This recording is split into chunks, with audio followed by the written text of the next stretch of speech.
Hernán Gómez, bienvenido al Mañanero, Gracias, al aire libre. Broso. ¿Cómo estás? Muy bien, Broso, gracias. ¿Y tú? Muy bien, carnalito. Me urgía mucho aterrizar este asunto con alguien que sabe cómo se maneja. Acabamos de escuchar a Marcelo, ahorita en la hora nacional de Andrés Manuel. Acaba de echar su posicionamiento muy parecido al comunicado que dio la secretaria de Relaciones No lo Exteriores. escuché, venía yo de camino. ¿Qué Pues dijo? mira, ya ves que tiene voz fea el cabrón. Y como anda gordo ahorita, pues, bufa mucho. Pero lo que dijo Marcelo fue, más bien, nosotros estamos buscando esta parte de ir por la paz, de ir por los acuerdos, de ir por la negociación.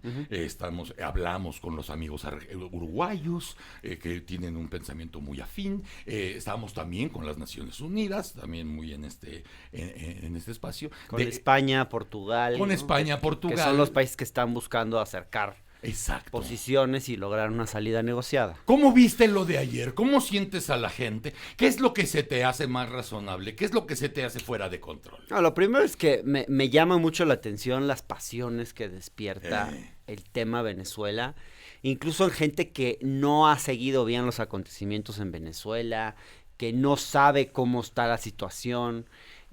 Algunos, digamos, defendiendo al régimen actual, que me parece que es indefendible, y otros saludando a un supuesto nuevo presidente o alguien que se llama presidente, que es este señor Juan Guaidó, sin realmente una base constitucional siquiera para autonombrarse presidente. Entonces yo creo que hay ahí como dos posturas que pareciera que el tema de Venezuela saca mucha pasión, y es una pasión más bien ideológica, que yo no le veo a veces mucho sentido, digamos.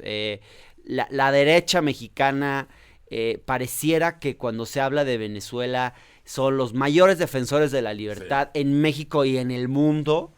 Y la verdad es que si uno ve el mapa de gobiernos dictatoriales o gobiernos autoritarios más bien a nivel mundial, pues hay más o menos unos 40 y pico, ¿no? El mapa de Freedom House, que ustedes pueden entrar a la página y ver el mapa de libertades en el mundo, los países.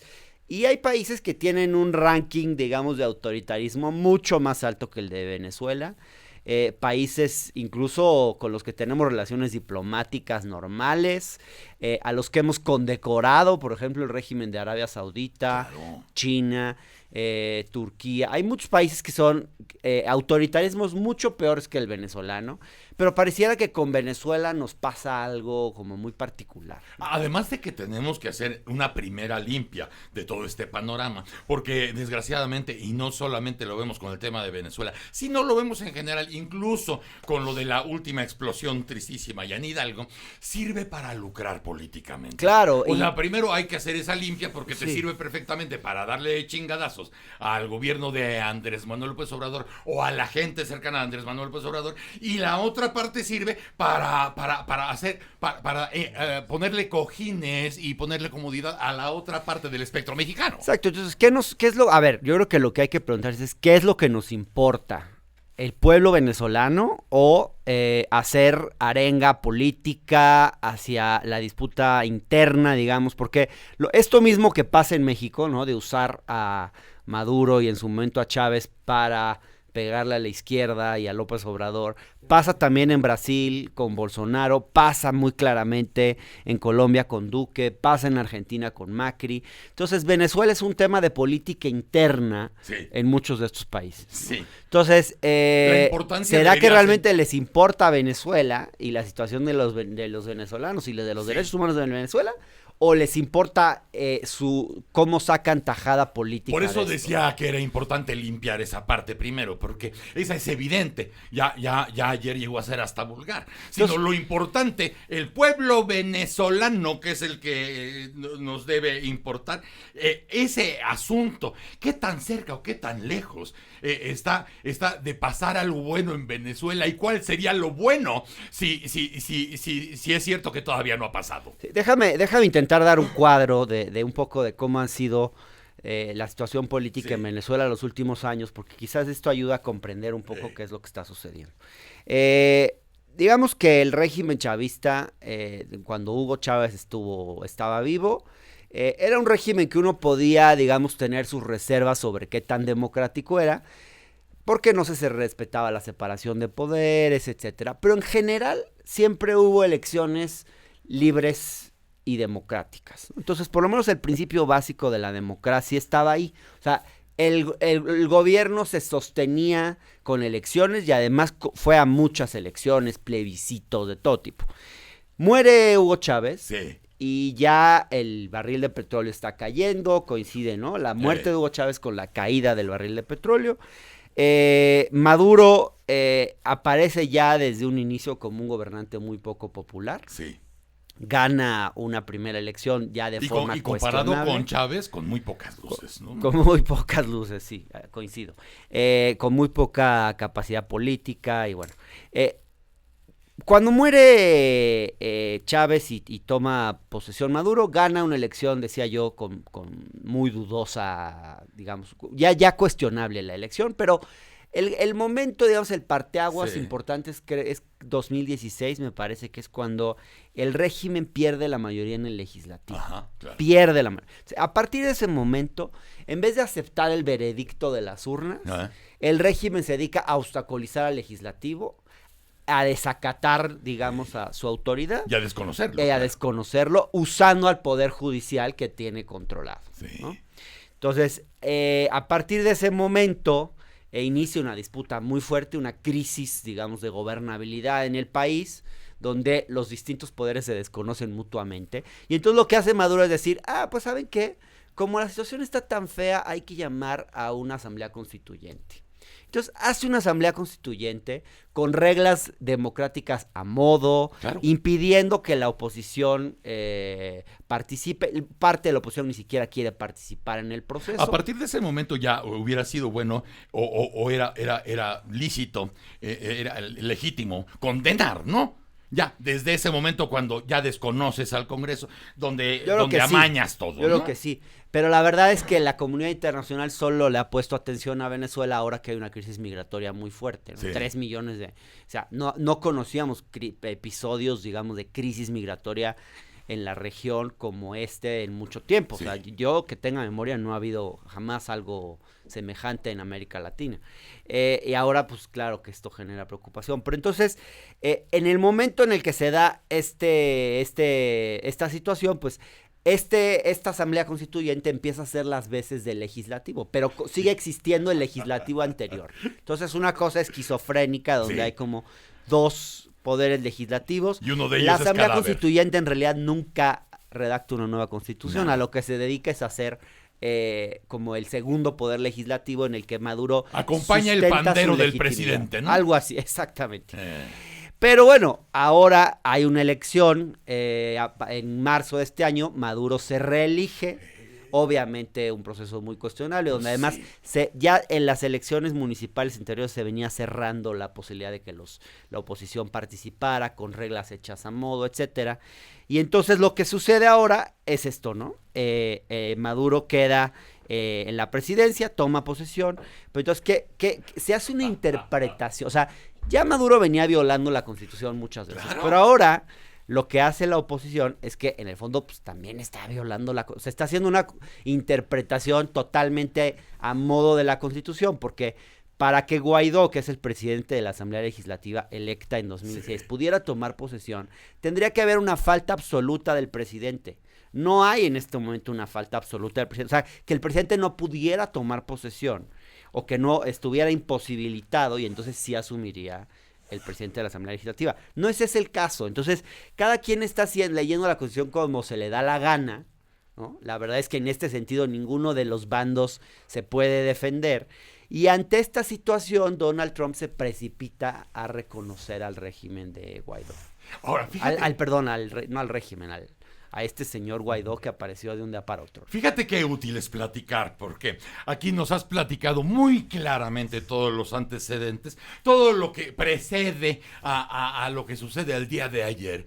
Y fíjate nada más para la gente, qué gran bronca. Uno no se sostiene solo. Maduro no puede sostenerse solo porque todos los antecedentes te llevan a que todo estuvo chueco y a que todo estuvo mal y finalmente él se puso otra vez en la presidencia. En la otra parte, en la interpretación de algunas de las leyes venezolanas, bolivarianas, surge el señor Guaidó. Y como tú dices, el factor Trump. Porque antes mandabas a la CIA, pagabas al ejército, metías los helicópteros, Claro. armabas el caos en las calles y de pronto o sacabas al presidente en una pinche alfombra o te lo llevabas en un helicóptero. Y así era la historia de los 70s en América Latina. Ahora son como golpes diplomáticos. Exacto. Golpes De diplomáticos. salón. Exacto. Pero Con mucha clase, y ¿no? con un chingo de carambolas. Con un chingo de carambolas porque lo platicábamos antes de los micrófonos. Si es un edicto el que lanza el botarate anaranjado desde Estados Unidos, la comunidad europea dice, no, yo me espero. Claro. Yo no voy con este pinche loquito de entrada. Y en México me llama la atención que las voces sean la política del come si te vas, ¿no? La política que intentó fracasadamente imponer Castañeda en este país de seguidismo a Estados Unidos y quieren que nos alineemos automáticamente a esa postura de Trump, que es irresponsable, broso, porque esto puede generar una guerra civil en Venezuela, Claro. esto puede generar un conflicto muy fuerte. O sea, la verdad es que lo que tendría que haber es un proceso, lo que tiene que haber, y por lo que está México ahora, es un proceso de negociación, sentar a las partes y, pues tarde o temprano, lograr una elección libre, justa y democrática, de la cual emane un nuevo gobierno. Pero reconocer a este otro presidente, supuesto presidente, pues no va a ayudar a solucionar el problema en Venezuela. Y la derecha mexicana quiere que México se sume a esa decisión y los otros países que se han venido alineando a Donald Trump, que son en su mayoría gobiernos de derecha, está Bolsonaro, ultraderecha, Sí. que además tiene un discurso muy amenazante con relación a Venezuela. Sí, es hostil. Es hostil, Duque también, en un escenario donde además yo espero que no se dé una intervención militar, pero no dudaría de que estos países se presten a eso. Sí. Entonces el hecho de que México tome distancia frente a ese escenario de polarización en la región, de una posible situación de violencia, sea en lo interno o en lo externo a través de una intervención militar, creo que es una postura razonable. México se está guardando para ser un elemento junto con Uruguay en la región, pero además hay países de Europa, etcétera, que permitan en un momento dado lograr este proceso de negociación. Y que también es un volado a las circunstancias, porque Es una apuesta arriesgada. Es una apuesta puede salir bien o puede salir muy mal. Puede pasar en esta próxima semana cosas que volteen al continente y que de pronto tú no hayas estado en el mejor spot. Porque México está muy cabrón, pero México no deja de ser el vecino de Estados Unidos. Hasta ahora, Trump y Andrés Manuel como que la han llevado con cierta distancia, bien, sin patadas, sin escupitajos, pero en esta ocasión Trump podría tener un pretexto para empezar con cuestiones rudas con respecto al tema de Venezuela, porque México no nos ayuda, porque México es cobarde. No creo que suceda. Porque acuérdate que es un pendejo, Sí, o sea... eso sí. No creo que suceda, porque, a ver, yo creo que la agenda entre México y Estados Unidos está muy cargada de temas bilaterales, Sí. como para que interfieran cuestiones de otros países. Pero justamente porque dependemos tanto de Estados Sí. Unidos, tenemos que mantener una política exterior independiente frente al mundo.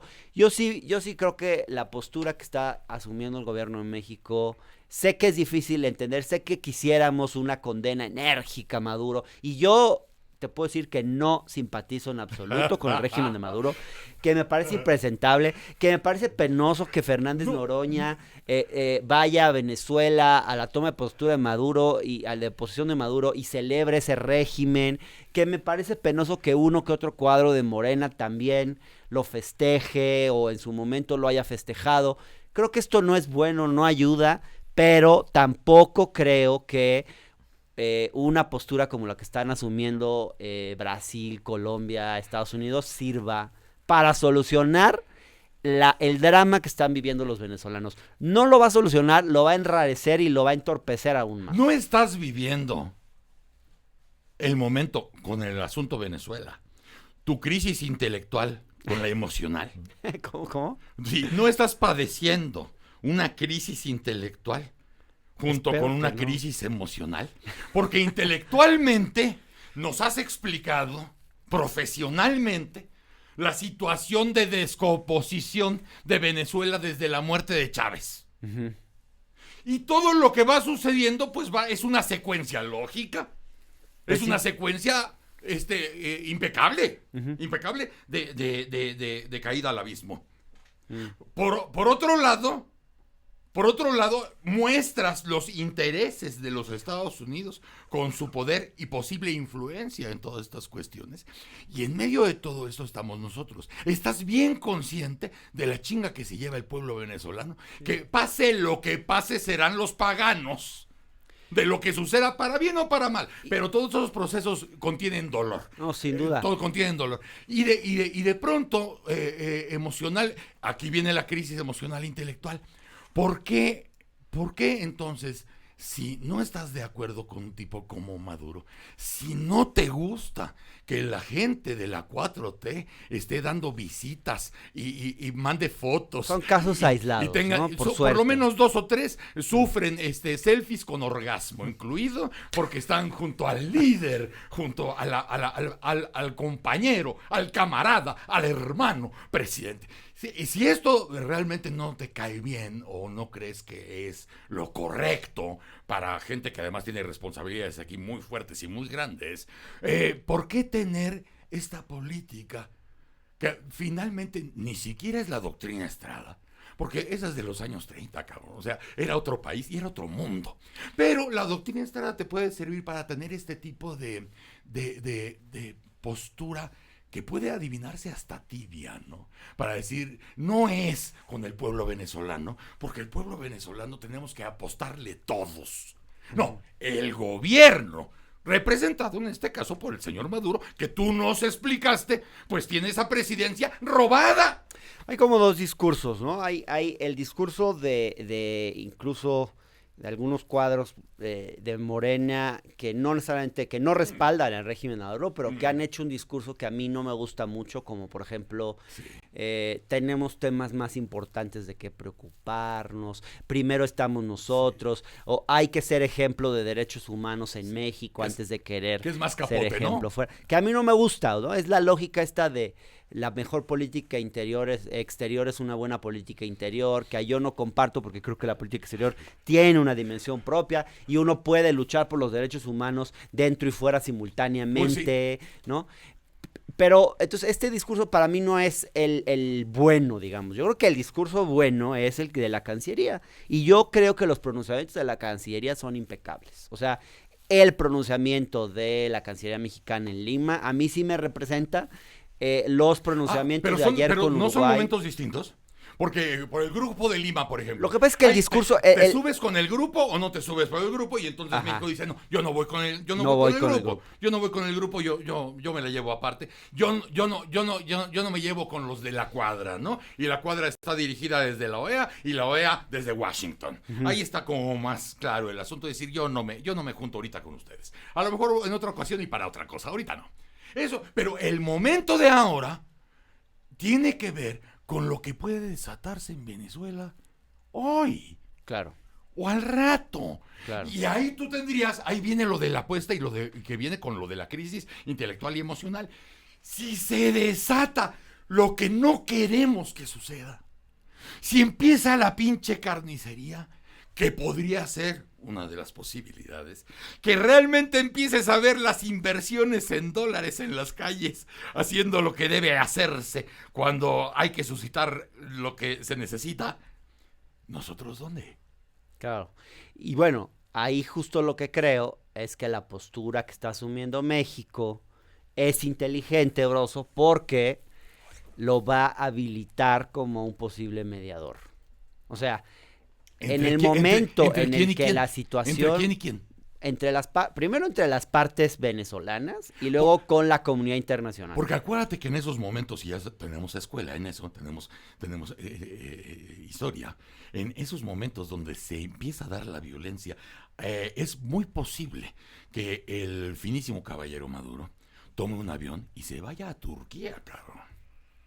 Y deje el país en y llamas. deje el tiradero, cabrón. Pues por eso creo que este reconocimiento tan pronto, digamos, de Guaidó es irresponsable, porque puede precisamente generar Provocar. una situación de violencia, digamos. De hecho, es el anzuelo, ¿no? Puede serlo. Yo espero que no. Pero justo creo que la postura de México de no haber tomado partido, eventualmente es la que lo puede, y de Uruguay en América Latina, es la que lo puede habilitar como una ficha, digamos, como el fiel de la balanza. Si las circunstancias llegaran a pláticas, por ejemplo, ¿no? Claro.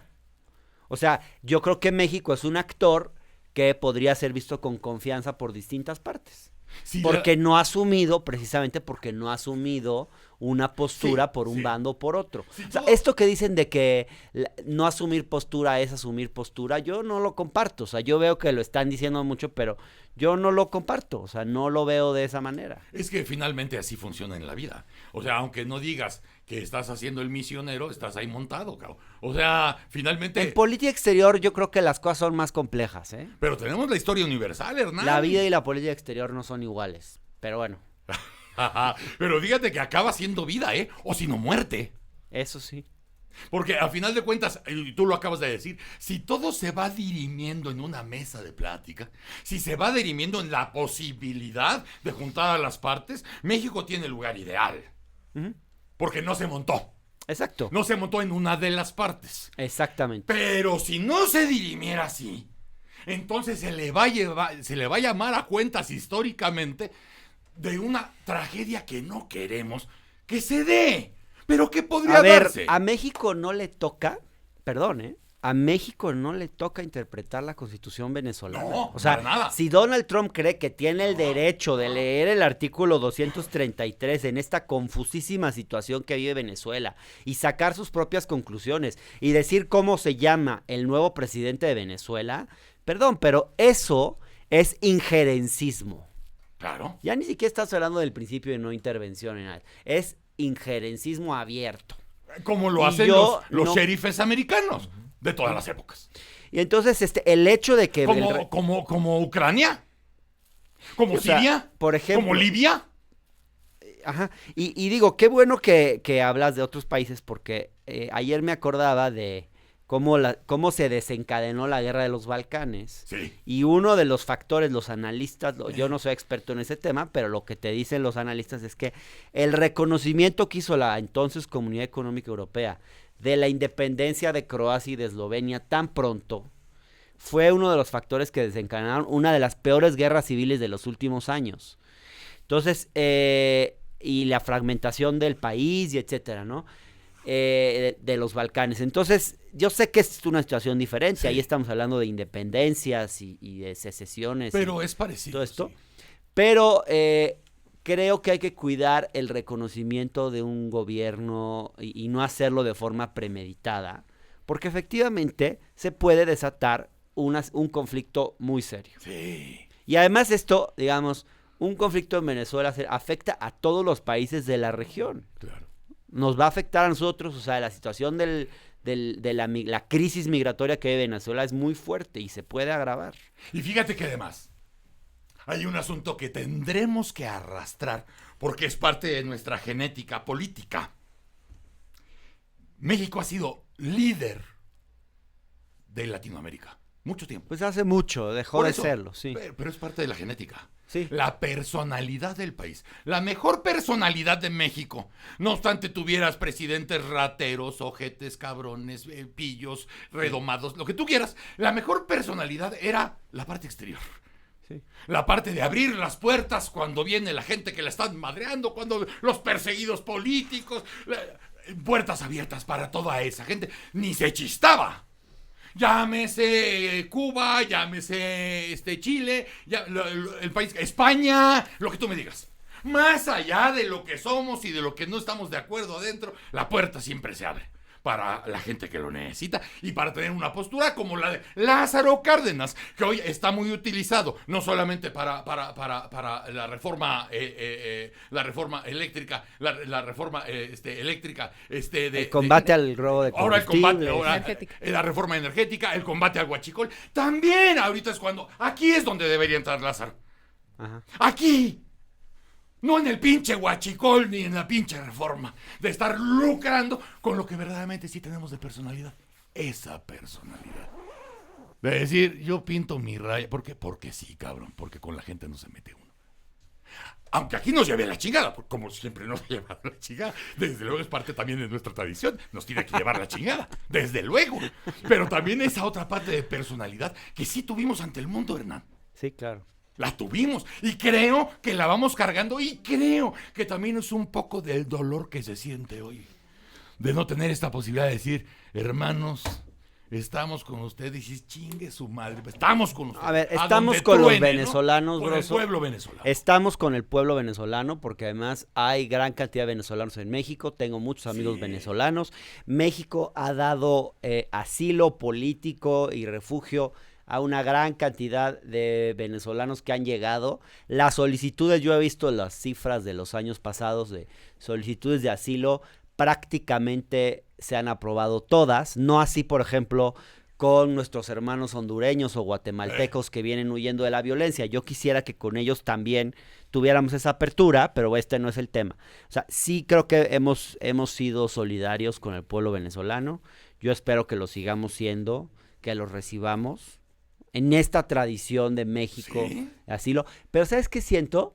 Que esta política de, por ejemplo, de aceptar solicitudes de asilo de venezolanos con tanta facilidad, tenía un poco que ver con la postura de Videgaray, a quien realmente quería usar Venezuela en el contexto de la elección en México este año. Sí, o sea, bueno, pero tenemos muy claro, por ejemplo, que también ahí la tradición se rompe totalmente, porque eso de estar dando las nalguitas todo el tiempo, pues a nuestra personalidad y a nuestra moral nacional no ayuda. Pues no. Acuérdate que hasta los peores presidentes tuvieron un momento de crisis con algún presidente gringo para demostrar carácter. Eso sí. Y para que la gente dijera, sí, o sea, finalmente nos parten la madre, pero nosotros también le dimos dos, ¿no? Claro. O sea, siempre ha habido esta parte, esta relación enfermita, si tú quieres. Enfermita. Sí, pues no es fácil ser. Sí, esquizofrénica. Esquizofrénica, sí. Es muy complicada nuestra relación con Estados Unidos. Porque toda la política exterior, de una u otra forma, pasa por la relación con Estados Unidos. Sí, así es. Es imposible todos los días. O sea, yo creo que el canciller de México todos los días le está midiendo la temperatura a Estados Unidos. Todo el tiempo. Es inevitable, ¿no? Sí, el mundo es Estados Unidos primero y lo demás. Así es. Porque para nosotros así está la brújula. Quiero agradecerte esta mañana. Qué bueno que platicamos. Gracias a ti. Me encanta el nuevo estudio en el que estás. Qué bueno que te gusta. Y este espacio que tienes nuevo. Qué bueno, Hernán. Qué bueno y bienvenido. Y nos estaremos viendo pronto, ¿no? Encantado. Hernán Gómez con nosotros esta mañana. Muchas gracias. Hablamos de Venezuela y mucho más.